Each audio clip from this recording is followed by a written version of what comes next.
Olá, boa tarde. Sou o Dr. Antônio Martins Farias, estou aqui mais uma vez. Primeiro quero agradecer a Deus e a você, meu amigo, minha amiga, que tem dado seu like, seu dislike, tem feito seus comentários. Muito obrigado. Estou aqui levando uma surra, né? Primeiro, com o meu telefone celular, estou tentando arrumar uma posição boa para a câmera. Bom, gente, e o seguinte, eu quero agradecer a você, meu amigo, minha amiga, que tem dado seu like, tem feito seus comentários. Muito obrigado. Continue fazendo e passe para um amigo, para um amigo, para que o meu canal possa crescer. Eu deixo aqui embaixo o meu endereço de e-mail, meu telefone e o meu blog. Qual é a vantagem de você acessar o meu blog todo dia? De segunda a sexta eu publico sempre um artigo novo, sempre com o objetivo de nos deixarmos mais atualizados. Eu quero agradecer aos 310, né, de amigos que acabei de obter. Estou com 310 pessoas inscritas. Muito obrigado. Que Deus ilumine todos vocês. E você que ainda não se inscreveu, corra e se inscreva no meu canal, por favor. Para que a gente, como eu repetindo, para que a gente possa crescer e alcançar a mais de 1.000 em pouco tempo. Meu muito obrigado mesmo. Bom, gente, como é de costume, né? Toda quarta e toda sexta, segunda, quarta e sexta, eu publico um vídeo. Né? Na segunda-feira, sempre sobre direito constitucional, que é aquela série que eu estou gostando muito, né? de leitura da Constituição, sempre dizendo que é uma leitura para o povo, não é uma leitura jurídica, nem uma leitura para os advogados, nem para juiz, nem para promotor. É uma leitura para o povo entender a importância da Constituição. Se eu chegar no fim lá do artigo 200 e pouco, né? E uma pessoa entender o que é a Constituição, já estou muito feliz. E isso é muito importante porque é fundamental o nosso conhecimento da Constituição, né? E hoje eu vou tentar fazer uma retrospectiva, eu acho que sobre eleições, né? Eu acho que eu já falei isso aqui, mas vocês vão compreender a minha retrospectiva histórica, né, a respeito das eleições nos últimos 30 anos do Brasil, né?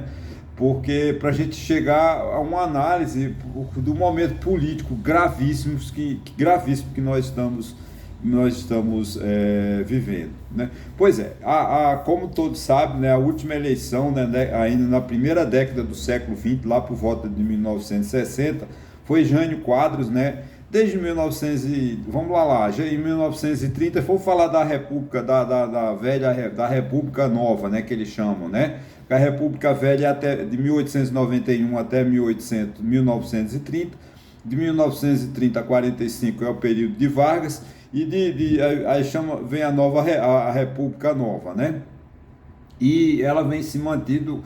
37 é o golpe de Estado de Getúlio, né? Revolução de 30, onde Getúlio se declara ditador e fica 45 anos, né, no governo. Em 1945, 46, uma nova Constituição. 1950, né, ali Lott, né, Dutra, Juscelino Kubitschek, próprio Getúlio Vargas retorna em 52, 53 e suicida-se em 54, né? Foi um processo doloroso para a política brasileira, a ditadura de Vargas, porque Vargas foi um dos maiores ditadores, né, da nossa república, mas que ele tinha, vamos dizer assim, uma popularidade muito grande, né, porque ele criou na década de 40 o salário mínimo. Então os trabalhadores acham que Getúlio Vargas foi o defensor dos trabalhadores. Não foi não, né? Mas, infelizmente, né, a CLT foi o marco histórico de Getúlio. Depois vem Jânio Quadros, né? Juscelino constrói Brasília, transfere a capital federal para Brasília. Vem Jânio Quadros renuncia, assume João Goulart, implanta-se o parlamentarismo por um pouco tempo, tendo Tancredo Neves como nosso primeiro-ministro e coisa e tal. Aí volta de novo a ser presidencialismo, e aí os militares dão o golpe, né, de Estado em 64 e fica até 1985. Então, no período militar, as eleições presidenciais tinham um mandato de 6 anos, 5, 6 anos, né?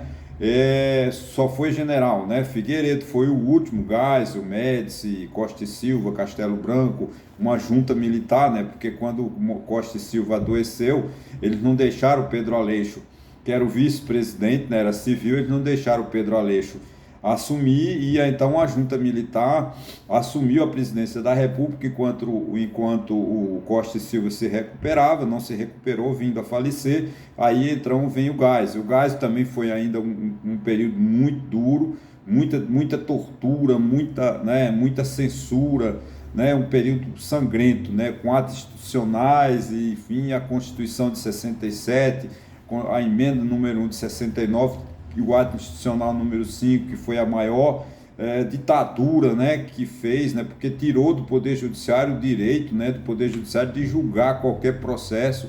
Não, as pessoas eram presas, né, sem justificativa, e não podia se defender no Supremo Tribunal Federal, no Superior Tribunal de Justiça, porque era vedado.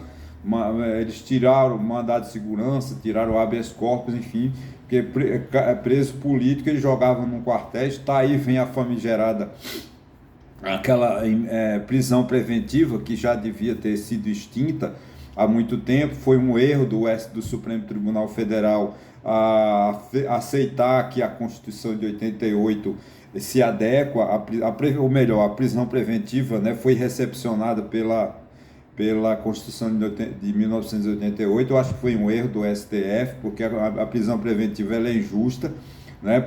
Porque ela não pode ter, no Estado Democrático de Direito, não pode ter uma prisão permanente, sem prazo, quando começa, quando termina, né? A prisão preventiva é isso, eles prendiam as pessoas e deixavam lá nos quartéis sendo torturadas sem problema, porque não tinha prazo de validade. Aí vem depois o juiz começa a dar 30 dias, aí 60 dias, e nós tivemos o ex-governador Sérgio Cabral preso, parece, por 6 anos sob prisão preventiva. Então, é a desmoralização do Poder Judiciário. O ex-governador Sérgio Cabral já devia estar preso se o Poder Judiciário já tivesse julgado. Mas não, ficam 6 anos, né, em cima do processo e não decide. Aí vem o STF e diz: olha, a prisão do governador Sérgio Cabral é injusta, é inconstitucional, porque ele está há 6 anos sob prisão preventiva, o que não tem outra alternativa a que não seja soltá-lo. Então está aí o ex-governador do Rio de Janeiro, condenado, acho que com mais de quase 300 anos de cadeia, em casa. Por quê? Porque não foi julgado. Isso é a lei, né? Infelizmente é a lei, a gente não pode questionar. Então, aí vem a eleição, né, em 1984, começa o processo das diretas, a emenda Dante de Oliveira, a grande movimentação, né, um grande comício, né, de 25 de janeiro, acho que no Angabaú, em São Paulo, também o comício da Candelária, no Rio de Janeiro. Foi um movimento muito grande, a sociedade toda foi às ruas buscar, né, o direito de votar para presidente da República. De fato, aí a emenda de Oliveira foi derrotada, né? Faltaram 22 votos para a emenda de Oliveira ser aprovada e ter sido convocada, né, eleições diretas para presidente ainda em 85, né? Como de fato foi o colégio eleitoral. Aí, o que é que os políticos da oposição, né, que naquele tempo tínhamos políticos de oposição, Tancredo Neves, Ulisses Guimarães, Franco Montoro, né, Mário Covas, Pedro Simon, Nelson Jobim, e no Rio Grande do Sul, grandes nomes políticos, né, aqui em Pernambuco, com Roberto Magalhães, né, com Marco Maciel, enfim, resolveram fazer o seguinte: a gente mata, né, tem uma expressão, acho que foi de Tancredo Neves essa expressão, não sei de quem é o crédito, para dar o crédito, mas acho que foi Tancredo Neves: a gente mata a cobra com o próprio veneno. Nós vamos disputar a eleição no colégio eleitoral. E Tancredo Neves disputou no colégio eleitoral, né, construiu, né, a chamada frente,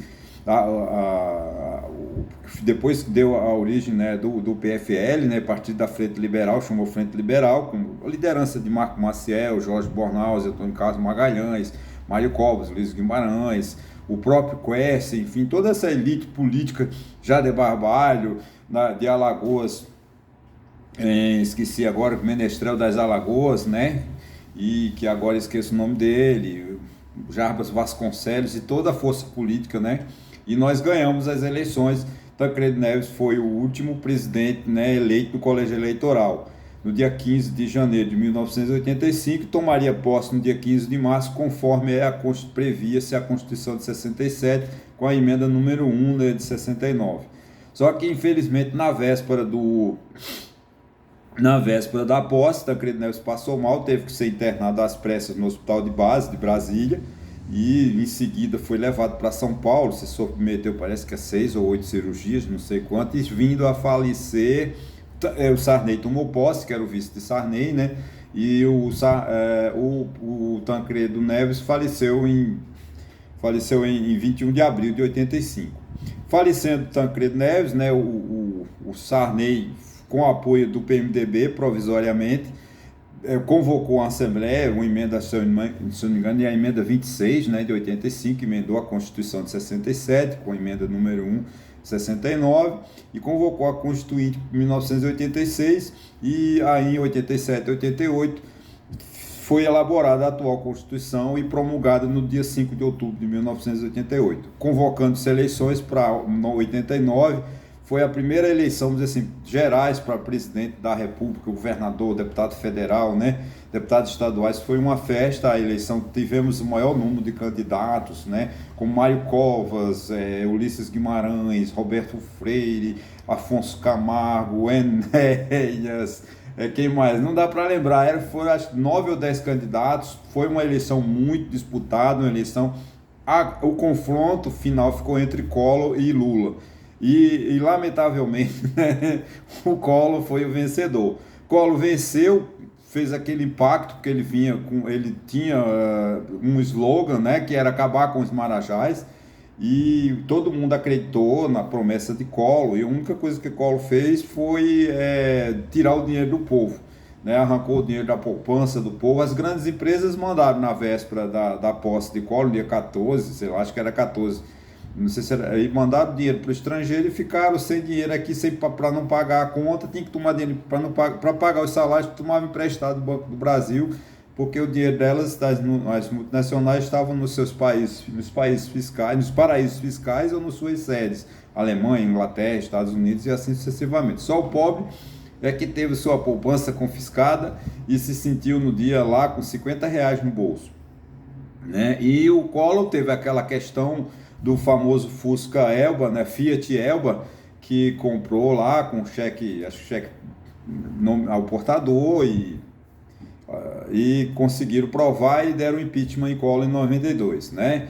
Passando Collor, assumiu Itamar Franco, né, que era o vice dele, um acordo entre a filha de Juscelino Kubitschek, acho que era Sara, não, Sara é a esposa, é uma filha de Kubitschek, fez um acordo com Collor, e ela era do MDB, disputou o Senado, né, naquele ano pelo Distrito Federal, mas fez um acordo e indicou com o Fernando Collor, né, ela para indicar o Itamar Franco, que era o senador mineiro, e foi um dos melhores.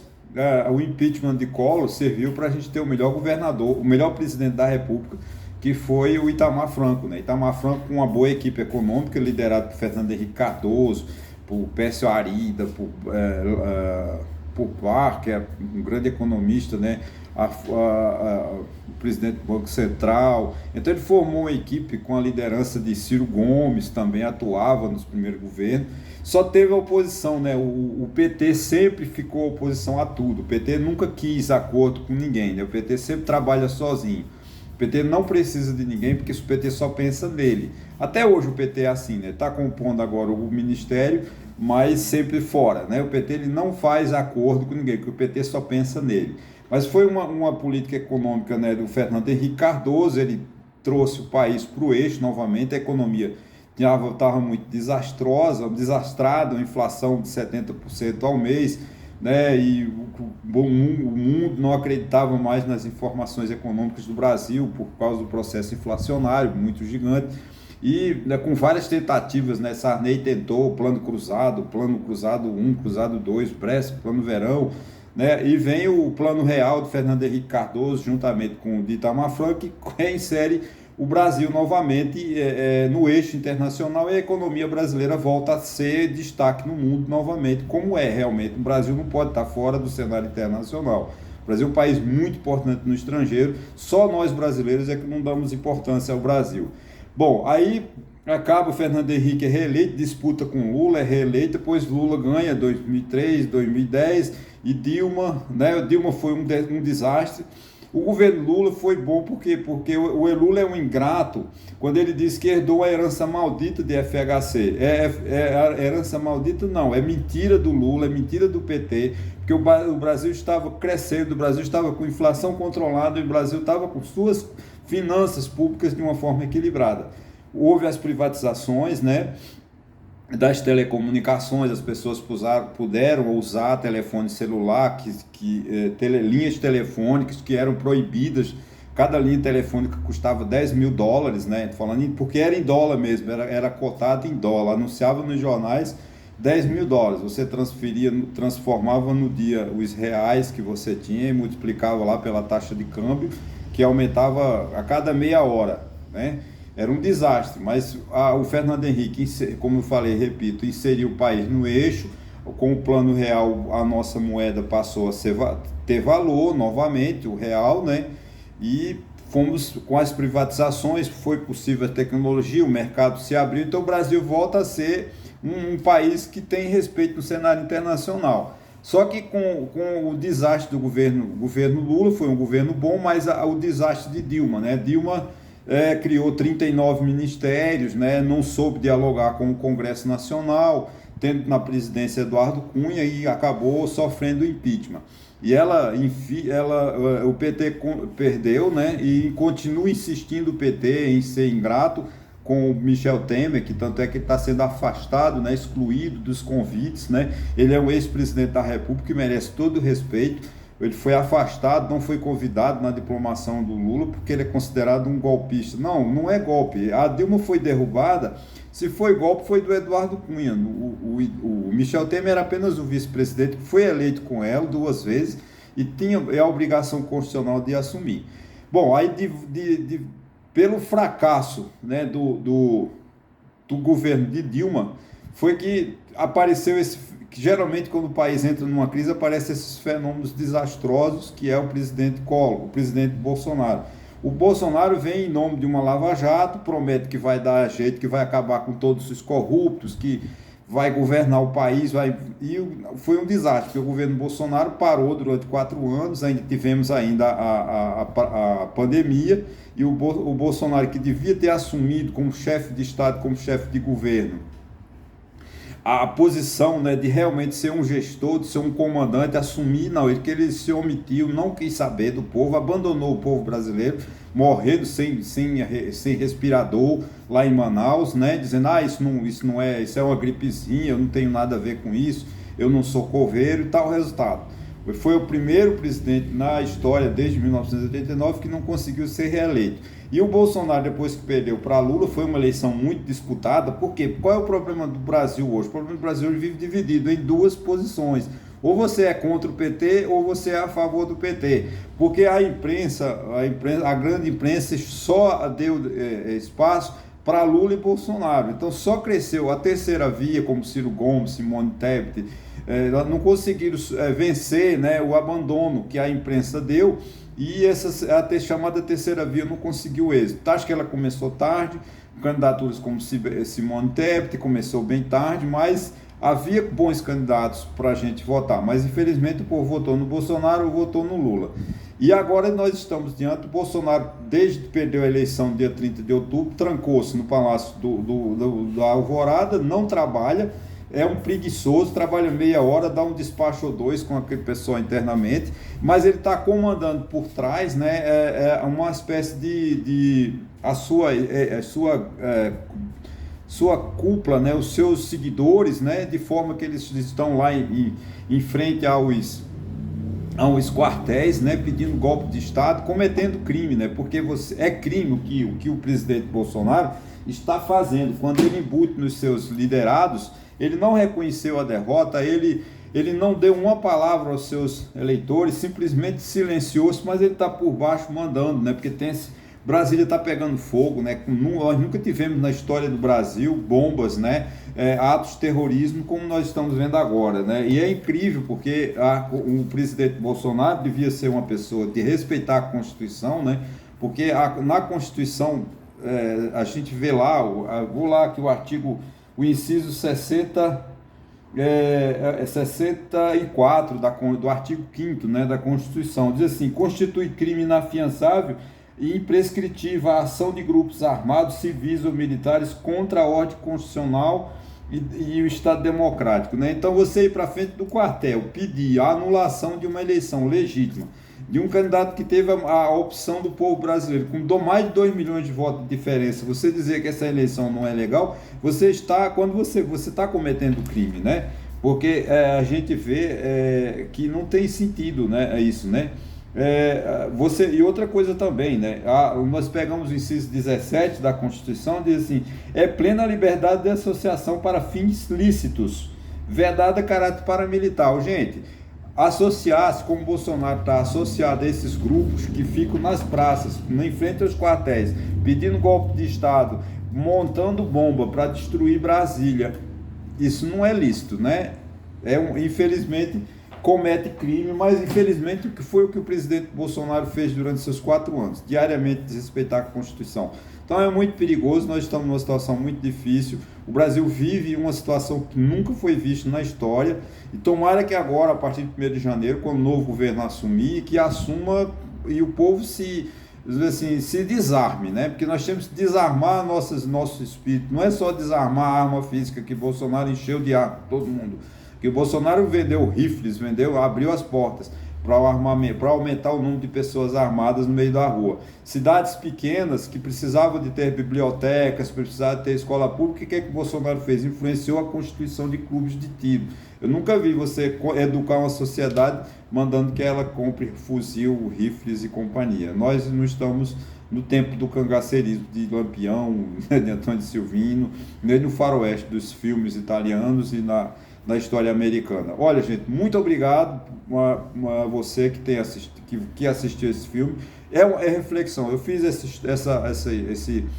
uma retrospectiva histórica para ver como as nossas eleições, né, sempre foram as eleições disputadas, mas umas eleições tranquilas. Agora, essa eleição foi a mais violenta de toda a sua história, porque o presidente Bolsonaro, ele não sabe trabalhar sem a violência, ele só sabe viver com a violência. Infelizmente, não adianta ficar com raiva de mim, os bolsonaristas, não adianta vocês, é o próprio presidente Bolsonaro que é o violento, não sou eu estou defendendo a paz, eu quero a harmonia, eu quero o equilíbrio do povo brasileiro, ok? Muito obrigado e até uma próxima oportunidade.